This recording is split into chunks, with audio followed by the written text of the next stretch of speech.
ঘটনাটা কি হয়েছিল?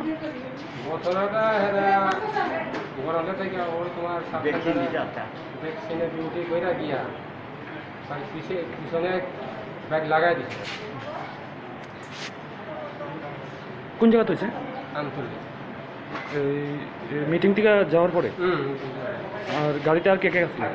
যাইতে যদি আমি অত জানলাম না, তার লগে মানে আরো একজন কিংবা দুজন আছে। এই নাম কি যে আহত হয়েছে? তার রিক্সা রীতা দেবেন না, বয়স কত?